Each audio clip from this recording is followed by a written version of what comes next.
안녕하세요.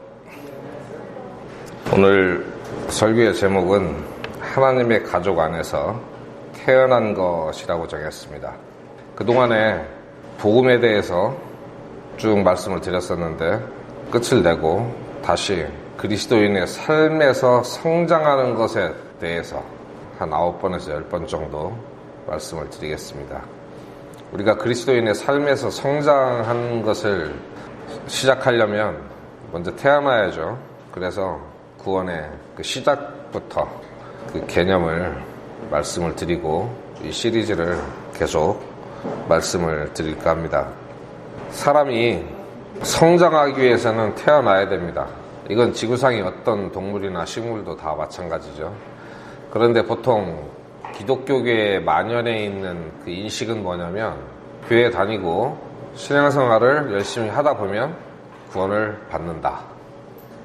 그리고 다른 말로 믿음이 성장해야지 구원을 받는다.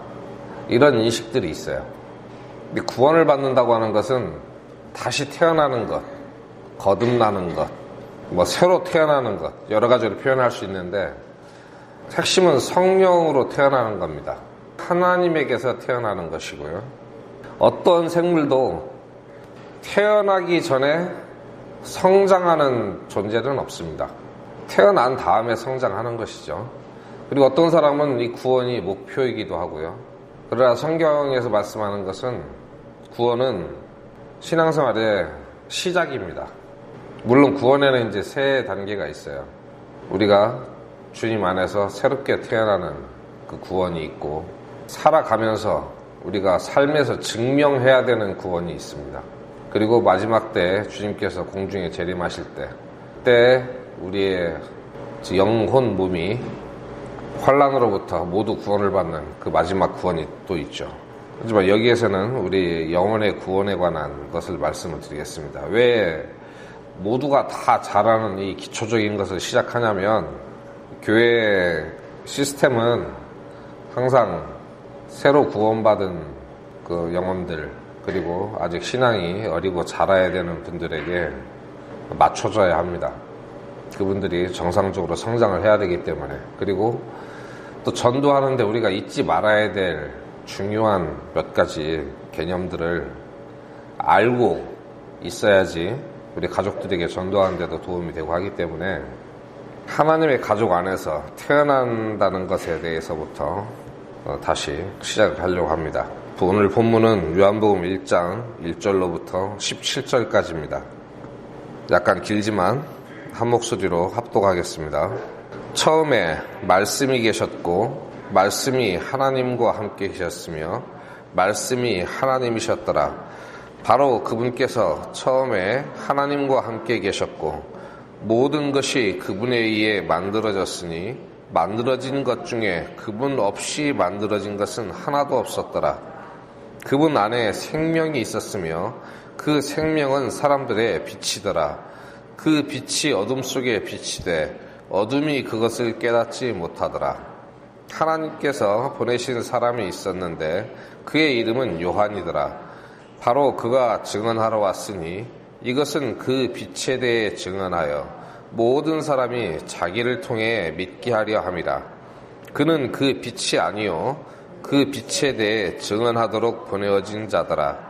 그 빛은 참빛으로 세상에 들어오는 모든 사람을 비추느니라.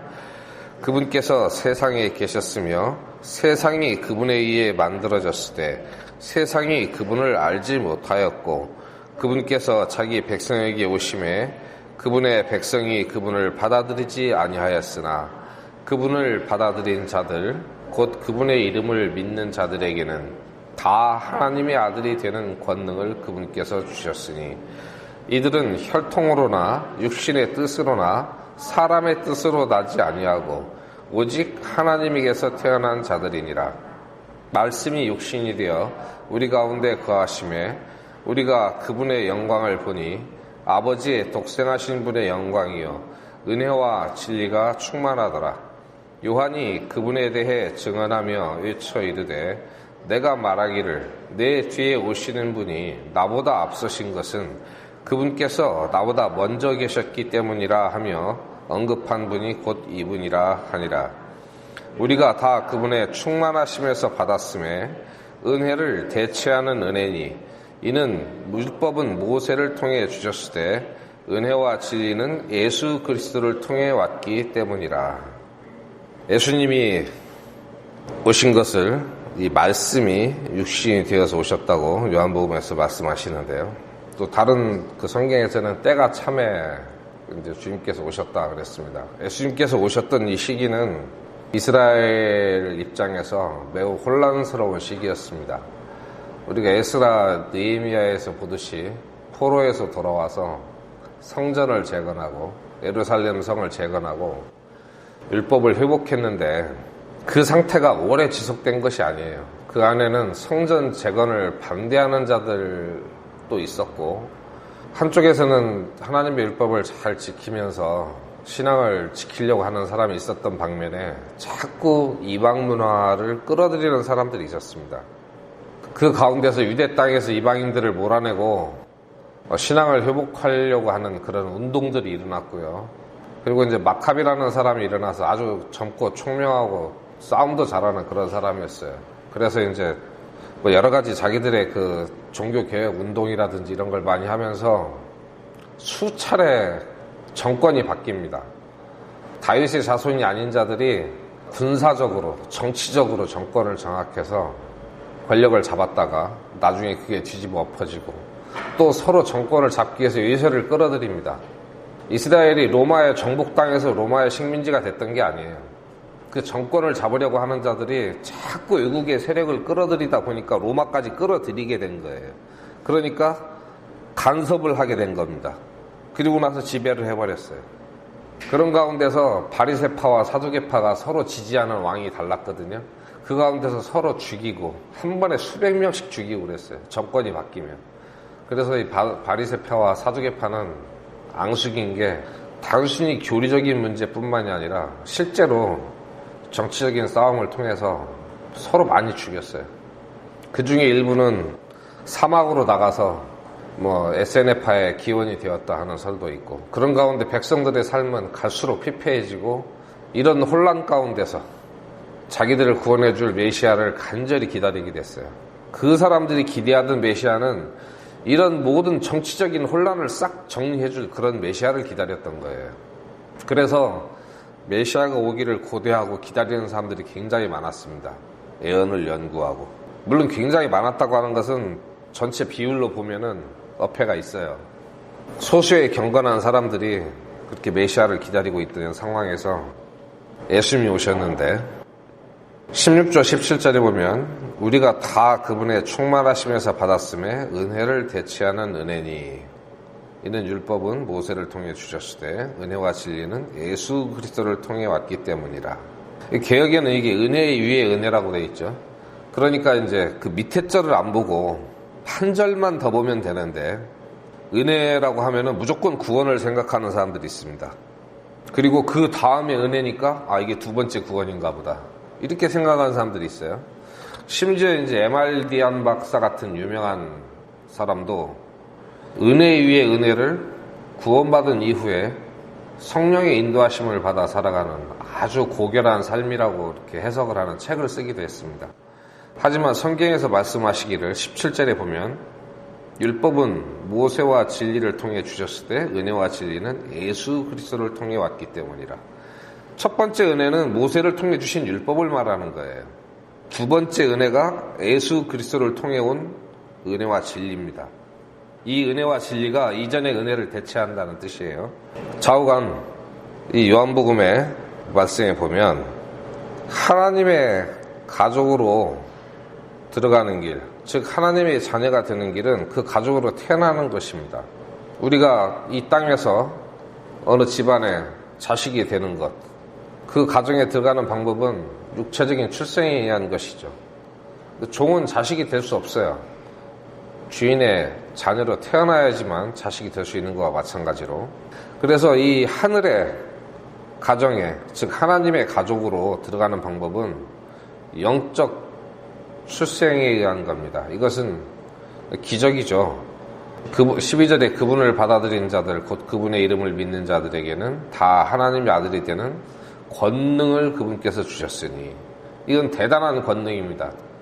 어떻게 이 죄인이 하나님의 자녀가 되겠어요?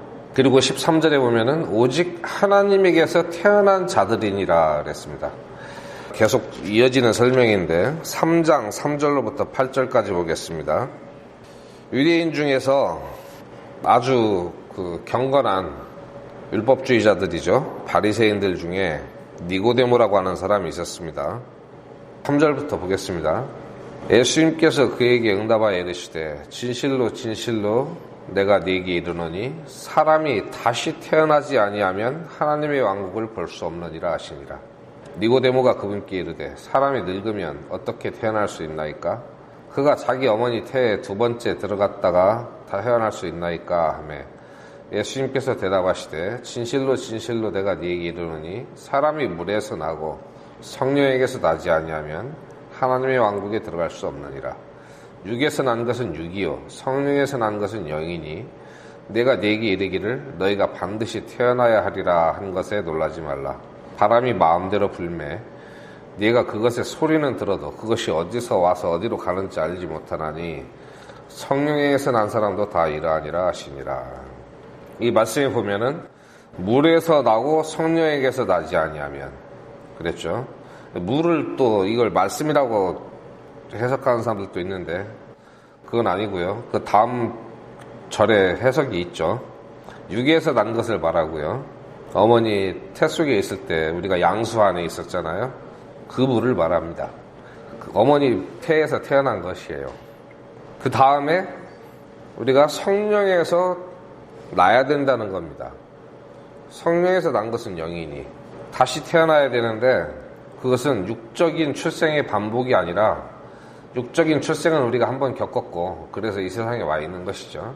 그 다음에 영적인 출생이 있어야 된다는 것입니다. 이래야지 우리가 구원을 받고 신앙생활을 시작을 할 수 있는 거예요. 아기가 출생을 해야지 잘할 거 아닙니까? 그런데 오늘 그 서두에 말씀드렸듯이 신앙생활을 하다가 신앙이 성장하면 거듭날 수 있다. 혹은 뭐 또 거듭나는 생활을 해야 된다. 그러는데 애가 무슨 태어나는 생활을 해서 태어납니까? 그렇지 않죠. 거듭난다는 것은 다시 태어난다는 뜻이에요. 똑같은 것을 반복하는 것이 아니라 태어나는 게 한 번 더 있다 그 뜻입니다. 이것을 니고데모는 참 믿기 힘들었습니다. 이 세상에 많은 짐승이 있지만 사람보다 죄 많은 존재가 없어요. 이 비천하고 악한 죄악으로 똘똘 뭉친 생물이 가장 높은 거룩하신 하나님의 자녀가 될 수 있다는 게 너무나 놀라운 일이죠. 그리고 육에서 태어나는 것만 생각했던 사람에게 영으로 태어난다는 개념은 참 이해하기 어려웠을 것입니다. 이것은 구원받은 지 몇십 년 지난 다음에 요한도 여전히 놀라운 사실이라고 그렇게 말씀을 했습니다. 요한일서 3장 1절 보시면 사도 요한이 우리 구원에 대해서 기록한 말씀이 있습니다. 보라, 아버지께서 어떠한 사랑을 우리에게 베푸사 우리가 하나님의 아들들이라 불리게 하셨는가. 그런즉 세상이 우리를 알지 못함은 세상이 그분을 알지 못하였기 때문이라. 하나님을 알지 못하는 사람들은 하나님에게서 난 자들을 이해하지 못합니다. 그들이 어떻게 구원을 받을 수 있는가? 우리하고 똑같은 사람인데 이해하지 못하죠. 하나님을 모르니까 그래요. 그런데 보통 교회에 다니는 사람들이나 교회는 안 다니더라도 뭐 신은 있을 것이다 이렇게 생각하는 사람은 뭐라고 주장을 하냐면은 우리는 이미 다 하나님의 자녀가 아니냐 또 이렇게 생각을 해요. 천주교에서도 좀 그렇게 이야기하는 경향이 있어요. 하나님께서 자기가 창조한 이 인간을 절대 지옥에 멸하실 리가 없다 이렇게 주장하는 사람들이 있어요. 반절은 맞고 반절은 틀리죠. 이 세상에 3절에 보면 모든 것이 그분에 의해 만들어졌으니 만들어진 것 중에 그분 없이 만들어진 것은 하나도 없었더라. 하나님께서 모든 생물을 창조하셨고 인간도 창조하셨기 때문에 이 창조적인 의미에서는 하나님은 우리 모두의 아버지가 되시는 거 맞아요. 이 세상의 모든 생물의 아버지시고 당연히 모든 사람의 아버지십니다. 그런데 요한이 한 말은 뭐라고요? 세상이 그분을 알지 못하였기 때문이라. 알지 못하는 거예요. 하나님은 우리 아버지시고 우리는 그분의 자녀인데, 이런 개념은 다 있죠. 유대인들도 그렇게 생각을 하고 있었고, 말라기 2장 10절에 우리 모두에게 한 아버지가 계시지 아니하냐? 한 하나님께서 우리를 창조하지 아니하셨느냐? 어찌하여 우리가 우리 조상들의 언약을 더럽힘으로 각 사람이 자기 형제를 대적하며 배신하느냐? 이건 이제 유대인의 범위에서 말씀하신 것이고요. 사도행전에 보면은 이는 우리가 그분 안에서 살며 움직이며 존재하기 때문이라. 너희 시인들 중에 어떤 사람들도 이르되 우리 또한 그분의 후손이라 하였나니. 이 사도행전 17장 28절의 말씀은 바울이 너희 이방인들도 우리가, 즉 인류가 신의 후손이다, 그렇게 말하지 않느냐, 그 말씀을 하고 있는 것입니다. 즉 유대인들만 하나님을 한 아버지라고 생각한 게 아니라 이방인들도 좀 생각 좀 할 줄 알고 철학계나 할 줄 아는 사람은 인간은 신의 후손이라고 말했다는 거예요. 그렇게들 알고 있었다는 얘기죠. 그래서 넓은 의미에서 하나님은 우리 인류를 창조하셨기 때문에 우리 아버지가 되신 거 맞아요. 우리 구원받기 전부터 하나님 우리 아버지셨어요. 창조주라는 관점에서. 하지만 그 상태에서 진정한 하나님의 가족이 된다고 하는 것은 아니라는 것입니다. 우리가 읽었던 요한복음 1장 12절에 그분을 받아들인 자들, 곧 그분의 이름을 믿는 자들에게는 다 하나님의 아들이 되는 권능을 그분께서 주셨으니, 이 조건이 붙어 있죠. 예수 그리스도의 이름을 믿는 자들에게만 하나님의 아들이 되는 권능을 주셨다는 것입니다. 그리고 갈라디아서 3장 26절에도 확인해 주시고 있어요. 너희가 다 그리스도 예수님을 믿는 믿음으로 말미암아 하나님의 아이들이 되었나니.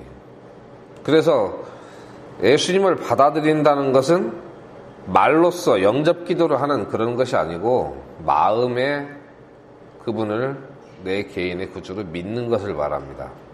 그리스도인은 오직 예수 그리스도를 믿는 그 신앙을 가졌기 때문에 하나님의 자녀가 된 거예요. 다른 길은 없습니다. 그러면 이 믿는다는 게 뭐냐? 교회 다니는 것이냐? 아니면 나 혼자 내가 하나님의 자녀라고 생각하면 되는 것인가? 아니면 어떤 종교적인 요식 행위를 거쳐야지만 되는 것인가? 여러 가지 질문이 있을 수 있죠. 근데 우리가 하나님의 자녀가 되는 것은 우리 부모님의 자녀가 되는 것과 동일한 과정을 거쳐요. 즉 출생으로 하나님의 자녀가 된다는 것입니다.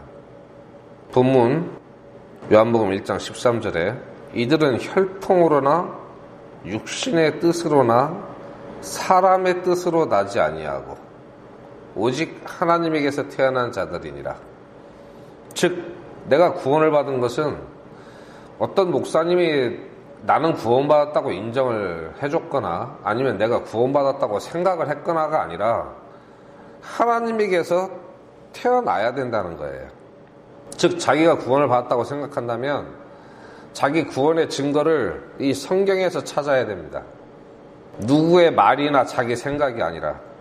태어나지 않고 아이가 된 사람이 없듯이 하나님의 가족 안에서 태어나지 않고 그리스도인 된 사람은 아무도 없습니다. 그 사람은 하나님의 가족이 아니에요. 이런 말을 하면은 싫어하는 사람들도 있는데 싫어하는 사람은 구원 못 받은 사람이에요. 어떻게 하나님의 가족으로 태어나는가 이것을 살펴볼 때 먼저 아닌 것을 알아야 됩니다. 그게 우리가 방금 읽었던 본문 13절에 있어요. 첫째, 이 자연적인 게 아니라는 거예요. 이 자연계의 출생이 아니다. 이것은 인간의 노력의 결과가 아니라는 겁니다. 육신의 뜻이 아니에요. 이 세상의 부모가 상의해서 아이를 가질 수 있습니다. 그래서 우리가 태어났지만 부모가 상의해서 우리 태어날 아기는 하나님의 아들이 되게끔 해야 되겠다, 이렇게 결정을 해서 하나님의 자녀가 되는 것도 아니에요. 우리는 육신의 부모의 성향이라든지 기질, 특징 많은 것을 물려받지만 물려받지 못하는 게 있는데 그것은 영적인 은혜입니다. 세상에 거듭난 그리스도인 부부가 매우 경건한 생활을 하다가 경건한 마음으로 자녀를 가졌다고 해서 그 자녀가 그리스도인으로 태어나는 게 아니라는 거예요. 육으로 난 것은 그냥 육일 뿐이에요. 그리고 인간이 결정하는 것이 아닙니다. 심지어 어떤 사람은 자기가 어느 날 예수 그리스도를 믿기로 결심해서 자기가 구원을 받았다고 하는 사람도 있는데 천만의 말씀입니다. 내가 결심한다고 해서 되는 거예요? 절대 그렇지 않아요. 믿음은 찾아오는 것입니다. 내가 영접 기도를 하고 예수 그리스도를 믿기로 작정을 했다고 해서 구원받는 게 아니라는 거예요. 그렇다면 그것은 자기가 자기의 구원을 결정한다는 뜻이에요. 성경 어디에도 그런 구원의 방법은 없습니다. 어떻게 내가 믿기로 결심해 가서 구원을 받을 수 있어요? 믿기로 결심해서 믿을 수는 있겠죠. 그죠? 근데 그 믿음이 구원하는 것이지 내 결심이 구원하는 건 아니에요. 그 무엇을 믿느냐? 그 자기 결심을 믿는 거예요, 그럼? 내가 믿기로 했으니까? 어떤 사람이 왕족이 되기로 결심한다고 해서 왕족이 됩니까? 절대 안 그래요. 나는 평민으로 사는 게 지겨워서 왕족이 되기로 결심했습니다. 그러면 왕족이 되냐는 거죠. 절대 안 그렇다는 거예요. 나는 죄인으로 살기가 지겨워서 하나님의 자녀가 되기로 결심했습니다. 똑같은 말이잖아요. 내 결심으로 되는 게 아니라는 것입니다. 그리고 혈통으로 되는 것도 아니라고 돼 있어요. 여기 13절에 혈통으로나 육신의 뜻으로나 사람의 뜻으로 나지 아니하고 그랬잖아요. 이 세 가지는 아니라는 겁니다. 내가 아무리 좋은 결심을 해도 내 결심으로는 구원받을 수 없어요. 그리고 혈통이 결정하는 것도 아닙니다. 유명한 목사의 자식이라고 자동으로 구원받는 게 아니에요. 사람들이 가장 혼동하는 말이 모태 교인이라는 말이 있는데 그런 사람은 없어요. 성경에 보면은 다윗의 고백에 보면 모태부터 죄인은 있어요. 모든 인류가 모태에서부터 죄인입니다. 그런데 자기가 모태 교인이라고 주장하는 것 자체가 어불성설입니다. 그런 건 존재하지가 않아요. 어머니 뱃속에서 신앙 고백을 했습니까? 예배를 드렸습니까? 구원을 받았습니까? 뇌가 아직 성장도 하지 못하고 눈도 뜨지 못한 상태에서 하나님을 경배하는 삶을 살았다는 얘기예요. 어머니가 한 것과 뱃속의 아기하고는 아무 상관이 없어요. 그렇다면 태교에 의해서 구원받을 수 있다는 이야기가 되잖아요. 세상에 어떤 인간이 태교에 의해서 뱃속에서부터 구원받을 수 있습니까? 다만 태어나 봤더니 부모님이 아주 신실한 그리스도인이고 구원받은 분이고 말씀에 따라 살려고 노력하는 그런 그리스도인 가정이었다면 그건 아주 복받은 거예요. 교육의 효과로 하나님에 대해서 배우고 구원받을 수 있는 가능성이 매우 높거든요. 100%라고 할 수는 없지만 그래서 부모가 아무리 거룩한 삶을 산다고 할지라도 자기 자식을 영적으로 다시 태어나게 할 수는 없어요. 오직 하나님만이 그렇게 하실 수 있습니다. 이게 13절 말씀에 되어 있잖아요. 오직 하나님에게서 태어난 자들이니라. 하나님이 우리를 낳아주셔야 된다는 거예요. 영적으로. 그러면은 이 세 가지 절대 아닌 방법, 이것을 안다고 해서 우리가 태어나느냐? 그건 아니죠. 그렇죠? 우리가 돈 못 버는 방법을, 즉 망하는 방법을 아무리 많이 배워도 성공할 수는 없는 거예요. 성공하는 방법을 배워도 성공하기가 힘든데 망하는 방법을 배워가지고 어떻게 성공을 하겠어요?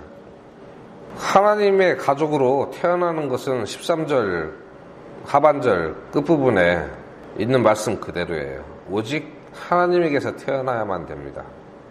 육신으로나 혈통으로나 사람의 뜻으로는 절대 되지 않고 오직 하나님만이 우리를 다시 태어나게 하셔서 자기 가족으로 만드실 수가 있어요. 그게 하나님께서 하시는 사업이에요. 창세기 때부터 마지막 때까지 하나님께서 가장 깊은 관심을 가지고 하시는 사업입니다. 이것은 인간의 생각으로는 이해할 수 없습니다. 우리의 능력으로 가당키나 한 일입니까? 우리가 할 수 없으니까 많은 사람들이 불가능하다고 여기는 그런 방법입니다. 사람은 대체로 자기가 알지 못하면 이해할 수 없다고 하고, 자기가 할 수 없으면 불가능하다고 생각을 해요. 저 어렸을 때 제일 어려운 게 수학이었어요. 도무지 이해할 수 없었어요. 수학 선생님이 칠판에 판서를 쭉 하면 그런가 보다 하는데 집에 가서 풀어보려면 도무지 생각이 안 나요. 누가 이런 걸 만들었나 원망도 하고 그랬습니다. 그렇다고 해서 수학이 존재하지 않습니까? 그건 아니잖아요. 마찬가지로 우리가 하나님의 방법을 이해할 수 없다고 해서 하나님이 그걸 못하시는 건 아니라는 얘기예요.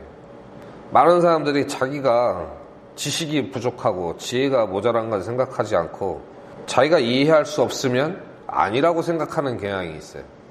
자기의 무지를 드러낼 뿐이죠. 하나님께서는 우리가 생각할 수 없는, 자연스럽지 않은 그런 방법으로 우리를 하나님의 자녀로 만드시는데, 그 방법이 어디에 나와 있느냐면은 12절에 나와 있어요. 그분을 받아들인 자들, 곧 그분의 이름을 믿는 자들. 예수님을 받아들인다, 그분의 이름을 믿는다. 같은 일인데 두 가지로 표현을 했죠. 이 중에 먼저 믿는다는 그 말씀에 대해서 살펴보겠습니다. 이것은 그분의 이름은 그냥 입에서 달달달달 외우는 그 이름을 말하는 게 아니에요. 그분의 인격, 예수 그리스도 안에 있는 신격과 그분의 인격, 이것을 믿는 것을 말합니다. 그리고 그분께서 하신 일, 사역, 그것을 믿는 걸 말하는 거예요. 마태복음 1장 21절과 히브리서 7장 25절에 보면은 그걸 알 수 있습니다. 마태복음 1장 21절에 보면 그녀가 아들을 낳으리니 너는 그의 이름을 예수라 하라. 이는 그가 자기 백성을 그들의 죄들에서 구원할 것이기 때문이라. 예수님께서 우리를 죄들에서 구원하시는 그 일을 하셨다는 걸 알아야 됩니다. 이게 그분의 사역의 가장 핵심적인 내용이죠. 그리고 그걸로 끝낸 게 아니에요. 히브리서 7장 25절에 보면 그러므로 그분께서 항상 살아계셔서 그들을 위해 중보하심을 보건대 그분은 또한 자기를 통하여 하나님께 나아오는 자들을 끝까지 구원하실 수 있느니라. 우리의 구원은 우리의 죄사함을 깨달은 그날로 끝나는 게 아니라 지금도 매일매일 구원을 받고 있어요. 이 세상의 죄들로부터, 그리고 우리가 짓는 죄들로부터. 예수 그리스도는 영원한 대제사장입니다. 재림하실 때까지 하늘의 지성소에서, 즉 아버지 앞에서 제사장의 역할을 수행하고 계세요. 효과적인 측면에서는 예수님의 십자가 사건과 부활을 통해서 우리의 구원은 끝이 난 건데, 하늘의 아버지 앞에 그 지성소에서 아직도 우리를 중보하고 계신다는 거예요. 뭘 중보하세요? 우리의 나약함과 우리가 살아가면서 짓는 죄들에 대해서 아버지 앞에서 자기의 못 박힌 손자국을 내 보이시면서 우리를 위해서 계속 중보를 하고 계시는 거예요. 그래서 예수님의 사역 측면에서는 하늘에서 지금 예수님의 사역은 지속되고 있습니다. 우리가 이거를 이해를 못 하시는 분이 있는데, 예수님의 사역이 이중적이고 삼중적이고 이런 게 있어요. 성전의 제사는 언제 끝납니까? 대제사장이 지성소에서 나와야 끝나는 거예요. 예수님이 지금 하늘에 올라가셔서 나오셨습니까? 우리를 데리러? 아직 안 나오셨죠? 아직도 그 속죄제와 화목제가 지속되고 있는 것입니다. 이스라엘 사람들이 구약시대 때 대속죄일에 대제사장이 이 어린 양의 피를 가지고 지성소 안에 들어가면은 조마조마 기다리고 있죠. 대제사장이 무사히 나와야지 하나님께서 우리의 속죄 헌물을 받아주셨다는 것을 알고 안심하잖아요. 그래야 그 제사가 끝나는 거예요. 예수님께서 지성소에 나오시는 날이 언제입니까? 우리를 공중에서 부르실 때, 그때 나오시는 거예요. 나오셔서 부르십니다. 그때 제사가 끝나요. 그래서 더 이상 죄 때문에 세상에 오지 않으시고 자기를 기다리는 자들을 위해서 오신다고 돼 있어요. 초림 때는 죄 때문에 오셨고, 재림 때문은 더 이상 죄 때문에 오시지 않아요. 제사가 끝났어요. 그래서 좀 너무 멀리 나갔는데, 그분의 이름을 믿는다고 하는 것은 그분이 하시는 일과 주장하시는 모든 것, 즉 제자들에게 말씀하시고 또 성령을 통해서 사도들을 통해서 우리에게 주신 이 신약성경의 말씀, 그 모든 것을 믿는다는 걸 말하는 거예요. 대부분 그 권위가 있는 사람들이 아랫사람이 말을 안 들으면 불쾌하거나 화를 내는 경우가 있죠. 그것은 그 말 한마디를 안 들었기 때문에 불쾌해하는 게 아니에요. 권위자의 말을 무시하는 것은 그 권위 자체를 무시하는 것이기 때문에 불쾌하고 화가 나고 그러는 거예요. 자기 존재를 무시당했기 때문에.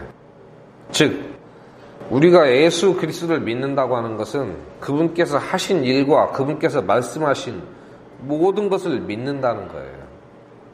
대체로 성경에서 우리가 쉬운 말씀은 잘 받아들이고 좀 까다로운 말씀은 마음에서 거부하는 경향이 있는데, 그 예수 그리스도를 무시하는 거예요. 그거는 자식이라고 다 부모 말을 듣는 게 아니죠. 그래서 우리가 하나님의 자녀가 되기 위해서 이 마음과 삶에 주 예수님을 받아들여야 합니다. 이것은 무슨 뜻이냐면 그분을 아주 반갑게 받아들여야 돼요. 그냥 지옥에 가기 싫어서 어거지로 그냥 믿는 척하는 것을 말하는 게 아니라 진심으로 주님께서 우리의 마음의 문을 두드릴 때 문을 열어야 됩니다. 그것은 구원 받을 때뿐만이 아니라 우리 신앙생활 그 여정 가운데 항상 계속되는 거예요. 우리는 수시로 주님을 문 밖으로 밀어냅니다. 내 욕심을 이루기 위해서. 그러면 주님은 그때 또 역시 두드리십니다. 우리가 구원 받을 때만 두드리신 게 아니에요. 우리가 문을 열면 이 말씀이 뭐라고 되어 있습니까? 내가 그에게로 들어가 그와 함께 만찬을 먹고 그는 나와 함께 먹으리라. 교제를 나누겠다는 거죠. 주님과 교제하는 생활이 지속돼야 됩니다. 그러면은 처음에 시작에 사람은 어떻게 하나님의 자녀가 되는가? 일단 하나님 앞에서 자신이 죄인임을 자각을 해야 됩니다. 엄밀한 의미에서 자각은 아니죠. 이미 내가 죄인이라는 사실을 알게 될 때 그게 성령께서 작용을 하고 계시는 거예요. 그때 우리가 부드러운 마음으로 그 말씀을 받아들여서 내가 죄인임을 인정을 해야 됩니다. 그리고 죄인의 운명에 대해서 알아야 돼요. 그래서 구원의 필요성을 느껴야 됩니다. 죄인들이 갈 곳은 영원한 지옥불이죠. 마가복음에 보면은 거기에서는 그들의 벌레도 죽지 않는다 그랬어요. 죽지 않고 영원히 탑니다. 요즘 저 알벤다졸 사태 때문에 사람들이 기생충에 대해서 관심을 많이 가지고 있죠. 그 벌레가 기생충이라는 뜻도 있어요. 사람 몸에 수많은 기생충이 있어요. 지옥에서는 사람이 죽지 않고 계속 불에 타는데 그 벌레도 안 죽는다는 거예요. 기생충까지도. 암 환자들하고 이 구충제 매진 사태 때문에 요즘 그쪽에 대해서 보고 있는데 그런 걸 통해서 또 말씀이 이해가 되니까 감사하더라고요. 우리 몸에 수많은 벌레가 있습니다. 수백, 수천 마리의 벌레가. 그 벌레들도 죽지 않아요. 지옥불 속에서. 거기서 구원받을 필요성을 느껴야 돼요. 정말 마음이 선해서 자기 죄인임을 통회하고 주님께 돌아온 사람도 있고요. 대부분의 사람은 지옥에 가는 게 무서워서 구원을 받습니다. 그게 인간의 본성이에요. 그리고 매우 양심적인 사람은 인간으로서 내가 이런 죄인이라는 사실 자체가 부끄러워서 구원받고 싶어하는 사람도 있어요. 아주 고상한 분들이죠. 지옥이 무서워서 그랬건 양심에 찔려서 그랬건 구원을 갈망을 해야 됩니다. 구원을 갈망할 때 그 십자가의 보혈의 공로를 감사한 마음으로 받아들일 수 있는 거예요. 그렇게 되면은 자기가 결심해서 구원을 받는 게 아니라 회개하면 주님께서 그 사람을 구원해 주십니다. 그게 믿음이에요. 그래서 감사한 마음으로 그냥 주님을 받아들이게 돼요. 누가 됐든지 이런 식으로 믿고 예수님을 받아야 됩니다. 12절에 그분을 받아들인 자들 그랬죠. 예수님을 받아야 되는 거예요. 선물로. 그래야지 구원을 받을 수 있는 거예요.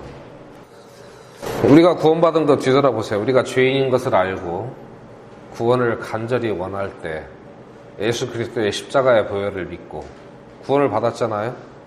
그래서 하나님의 가족이 된 겁니다.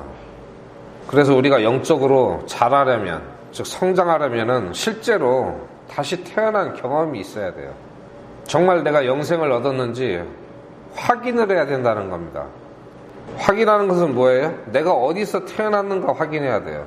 시편 87편에 이런 말씀이 있어요. 내가 나를 아는 자들에게 라합과 바빌론에 대하여 언급하리라. 에티오피아와 함께한 블레셋과 두로를 보라. 이 사람이 거기서 태어났노라. 또 사람들이 시온에 대하여 말하기를 이 사람과 저 사람이 그녀 안에서 태어났으며, 시온에서 태어났다는 거죠. 가장 높으신 이께서 친히 그녀를 굳게 세우시리라 하리로다. 주께서 백성들을 기록하실 때에 이 사람이 거기서 태어난 것으로 여기시리로다. 그랬죠.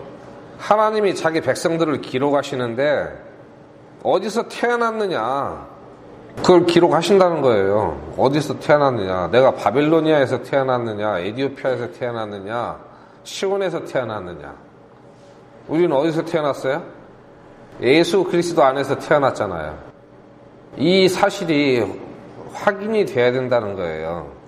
요한일서 5장 12절에 아들이 있는 자에게는 생명이 있고 하나님의 아들이 없는 자에게는 생명이 없느니라. 우리 안에도 예수 그리스도가 있어야 됩니다. 우리도 예수 그리스도 안에 있어야 되고, 그래서 이게 확인이 되고 하나님의 자녀로 태어났다는 것을 알면, 그게 확실하면 성장을 할 수 있어요. 그래서 교회를 50년 다니는 사람도 구원받지 않으면 성장을 안 합니다. 성경은 많이 아는데 하나님의 가족 안에서 성장하는 건 아니에요. 그게 단 그런 분들이 구원을 받게 되면은 성경을 많이 알기 때문에 빨리 성장할 수는 있어요. 그건 아주 좋은 거지만 그 전에 죄 때문에 고민하고 번민한 그 고생은 없어지는 게 아니죠. 그래서 이 새로 태어난 아기들은 어떻게 해야 되느냐? 베드로전서 2장 2절에 새로 태어난 아기들로서 말씀의 순수한 젖을 사모하라. 이것은 너희가 그 젖으로 말미암아 성장하게 하려 함이라. 말씀의 순수한 젖, 말씀을 사모하라는 겁니다. 말씀엔 젖도 있고 단단한 음식도 있습니다. 젖부터 먹어야 돼요. 쉬운 말씀부터 많이 배워서 성장을 해서 어려운 말씀도 이해할 수 있는 단단한 음식을 먹을 수 있는 단계로 성장해야 됩니다. 이것은 명령이에요. 말씀의 순수한 젖을 사모하라. 10년이 돼도 저는 말씀을 잘 모르겠어요. 그 겸손한 게 아니에요. 베드로후서 3장 18절에 오직 은혜 안에서 자라고 우리 주 곧 구원자 예수 그리스도를 아는 것에서 자라라. 그분께 영광이 이제와 영원토록 있기를 원하노라. 아멘. 이 말씀에는 아멘도 붙어 있습니다. 은혜 안에서 자라고 우리 주 곧 구원자 예수 그리스도를 아는 것에서 자라라. 그래서 예수 그리스도를 깊이 알게 되면은 뭐라고 합니까? 성경에 아버지들아 그래요. 예수 그리스도를 깊이 알면 이분이 창조주 하나님이시라는 걸 알게 되잖아요. 믿음이 아주 깊어지고 성숙해지는 거예요. 그래서 잘하지 않는 건 불순종이고 이건 거의 반역이에요. 아버지를 가슴 아프게 하고, 세상에 장애인 자녀를 둔 부모들이 애를 죽이고 자살하는 경우가 종종 있죠. 얼마나 고통스러우면 그러겠어요. 구원받은 다음에 성장하지 않는 사람은 하나님께 이런 고통을 안겨드리는 자식들이에요. 믿음이 약했어요. 믿음이 약한 게 아니라고 몇 번 말씀드렸죠. 고집이 센 거예요. 욕심이 크고. 그래서 안 자라는 겁니다. 성경에 보면은 우리 모두가 다 이룬 것은 아니지만 구원받은 사람들의 증거가 있어요. 이런 사람들은 그 사람의 모습을 보고, 간증이 아니라, 그리고 그 사람의 내면적인 부분도 약간 있어요. 증거를 5가지를 찾아봤는데, 첫 번째가 예수님께서 메시아라고 믿습니다. 이것은 단순히 누가 시켜서 그냥 그렇게 습관적으로 대답하는 걸 말하는 게 아니에요. 진심으로 믿는 걸 말해요. 요한일서 5장 1절에 누구든지 예수님께서 그리스도이심을 믿는 자는 하나님에게서 태어났으며 낳으신 그분을 사랑하는 자마다 그분에게서 난 자도 사랑하느니라. 예수님을 그리스도라고 믿는 것에는 많은 내용이 포함되어 있습니다. 그냥 입에 발린 말로 믿습니다 하는 거하고는 전혀 관계가 없어요. 진심으로 마음에 예수님이 어떤 분인지 알고 믿어야 됩니다. 그 사람들의 특징은 뭐냐면은 하나님을 사랑합니다. 첫째, 나를 죄들 가운데서 구원해 주셨으니까요. 지옥에 갈 수밖에 없는 비참한 운명에서 구원해 주셨잖아요. 그래서 그분을 사랑해요. 그뿐만이 아니라 그분에게서 난 자도 사랑합니다. 하나님과 하나님의 자녀들을 사랑해요. 이게 아주 기본적인 거예요. 그 다음에 아주 바르게 행하는 삶을 삽니다. 요한일서 2장 29절에 그분께서 의로우신 줄을 너희가 알면 의를 행하는 자마다 그분에게서 난 줄을 아느니라. 그 사람의 행동을 보고 의를 행하면 구원받는다는 뜻이 아니에요. 의를 행하는 것을 보니까 저 사람은 하나님께서 난 자구나 이렇게 알 수 있다는 거예요. 그리고 요한일서 역시 3장 9절과 5장 18절에 보면은 습관적으로 죄 속에 살지 않는다는 것을 알 수 있습니다. 누구든지 하나님에게서 난 자는 죄를 범하지 아니하나니 이는 그분의 씨가 그 속에 머물러 있기 때문이라. 그는 하나님에게서 났으므로 죄를 지을 수 없느니라. 이 말씀은 원론적으로는 우리 속사람을 말합니다. 거듭난 새 사람, 우리 육신이 아니라 이 우리 속에 있는 구원받은 그 생명은 죄를 짓기를 원하지 않아요. 그런데 왜 우리가 살면서 죄를 짓습니까? 그건 계속 육신에게 지기 때문에 그러는 거예요. 우리의 속사람이 육신을 제어하고 극복할 수 있으면 죄를 안 짓고 삽니다. 평생 동안 전혀 죄를 안 짓는다 그 뜻은 아니에요. 우리 속사람이 주님으로부터 권능을 받았잖아요. 그 권능을 발휘를 할 때 이 육신을 복종시키고 죄 안 짓고 살 수 있는 거예요. 그러다 깜빡 잊어버리면 또 죄를 짓죠. 육신의 생각에 끌려가게 되면. 이것은 전혀 죄를 안 짓는다 그 뜻이 아닙니다. 그리스도인들이 그냥 습관적으로 죄를 짓고 사는 그런 생활을 하지 않는다는 거예요. 항상 경계하고 하나님께서 의로우신 줄 알기 때문에 나도 그분을 따라서 의롭게 살려고 노력하고, 그리고 원래 죄 없는 분의 생명이 우리 안에 들어와 있기 때문에 그 생명이 자라면, 약할 때는 힘이 없지만 자라면 힘을 발휘해서 죄를 이긴단 말이에요. 5장 18절 말씀이 그런 뜻과 좀 비슷합니다. 누구든지 하나님에게서 난 자는 죄를 짓지 아니함을 우리가 아노니 오직 하나님에게서 난 자는 자신을 지킴으로 저 사악한 자가 그를 건드리지 못하느니라. 우리는 스스로 지킬 필요가 있습니다. 왜 지켜요? 침입자가 있으니까 지키는 것이죠. 하나님께서 아담에게 뭐라고 했어요? 동산을 지키라고 했잖아요. 못 지키는 게 곧 죄를 지은 거죠. 뱀에게 내줘버린 거예요. 우리 속사람이 힘을 써야 됩니다. 그러려면 성장해야 돼요. 그래서 성경에서 계속 자라고 성장하라고 말씀하시는 이유가 그거예요. 우리가 자라야지만 죄를 이길 수 있어요. 약하면은 계속 집니다. 그러다 보면 그게 습관이 되는 사람이 있어요. 그 지는 게 당연한 건 줄로 알고, 그런 분위기가 충만한 교회가 있습니다. 보면은 항상 세상에 나가서 마귀한테 두드려 맞고 와가지고 오늘 또 나는 이렇게 실패했습니다.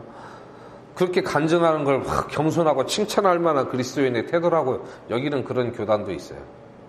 그 불구자들만 모아놓은 교회예요. 영적 불구자들. 잘하지도 않고 항상 어린애, 나가기만 하면 동네 건달들한테 두드려 맞고 돈 뺏기고 오는 애기 상태로 10년, 20년, 30년, 50년 그렇게 살다가 가요. 그냥 마귀는 항상 우리를 삼키기 위해서 노리고 있습니다.